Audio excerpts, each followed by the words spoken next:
It started off sounding like a joke. At least, that's how Mia tried to sell it. With a half smile and a lazy swirl of her wine glass, she leaned back and said, "Even your best friend got a taste of me last week." The words hit like a punch. For a split second, I thought I had misheard her.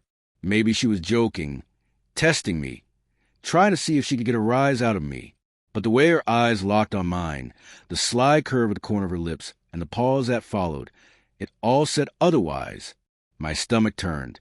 My pulse spiked. A cold, sharp certainty crept in. This wasn't a joke. I excused myself under the pretense of getting a glass of water, but I didn't leave.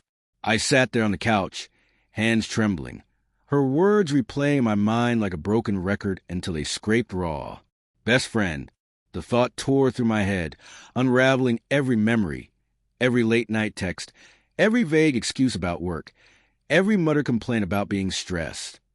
One by one, the puzzle pieces clicked together into a pattern I'd been too blind or too willing to ignore. Confronting her then, and it would have only given her what she wanted, drama, a reaction, something to feed her ego. So I forced down the fury rising in my chest and focused on staying sharp. I turned cold, methodical. I went through her messages, traced inconsistencies, picked apart her half-truths, every subtle sign that pointed toward betrayal. Quietly, I started building my case, an inventory of lies, ready for the day I might need them. That night, I did something I'd never imagined doing. I called a lawyer. I didn't tell Mia. She didn't need to know I was quietly preparing my defense. To me, that call wasn't about revenge. It was about regaining control. I started putting everything in order: finances, property, contingencies. If the truth came out, I wanted to make sure she couldn't twist a narrative or trap me in it. In the days that followed, Mia carried on as if nothing had happened. In fact, she seemed more confident, almost proud.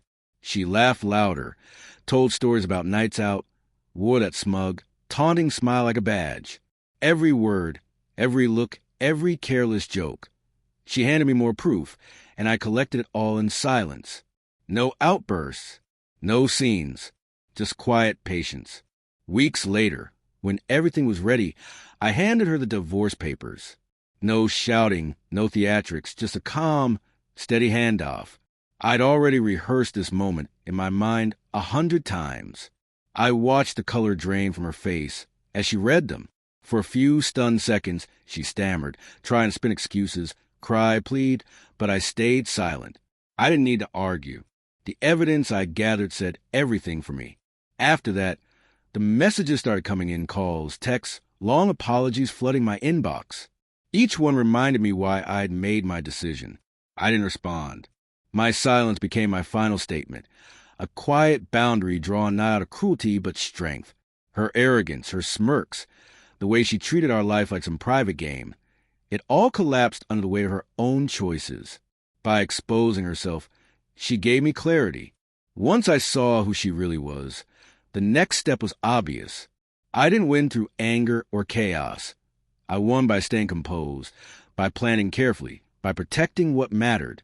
In the end, it was simple. Words spoken in arrogance can destroy everything. My answer wasn't loud or violent. It was controlled, precise, and final.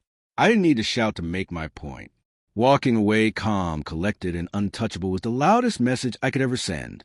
Her laughter faded into memory, small and hollow compared to the quiet strength I found in finally letting go.